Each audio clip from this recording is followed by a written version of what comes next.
My presentation was done on phonemic path to reading readiness. This was to work on letters, recognizing letters and sounds to get them ready for reading. Okay, go ahead. This is a couple of things that we did with Group 1 using worksheets and the bingo and also the puzzle. And we sat at the table and I called off letters. They looked at my letter that I had and they looked at their card to see if they had the same letter. And then the alphabet puzzle we worked together on and then talked about it as we went. Okay, go ahead.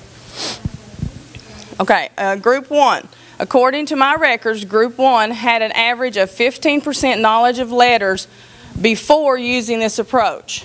After using this approach, there was an average of 24% knowledge of letter sounds. That is an increase of 9% using the traditional method. Okay, go ahead.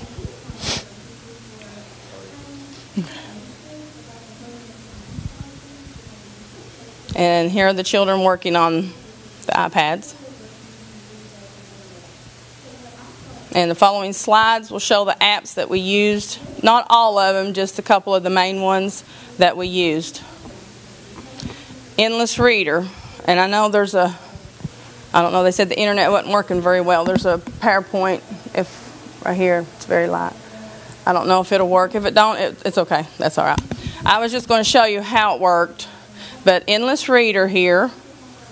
This one had, if I can explain it, this one had, it was like sentences that came up, and it would take like a single word out, and then it would take those letters and spread them out throughout the page.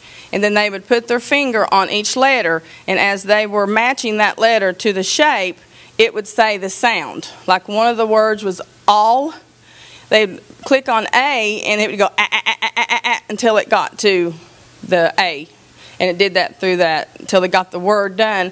Then after the word was done, they would bring up a sentence and then shoot some words out to the side, and they would have to drag the words to matching the words. So that helped them to learn some about sentences and reading and things like that too.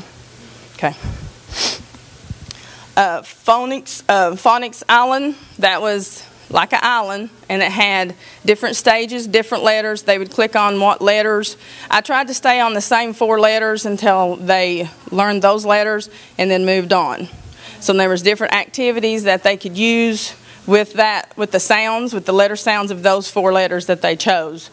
And it was just different activities to help them learn the sounds. And then after each activity, they were able to place a sticker on a whiteboard, and they were excited about that.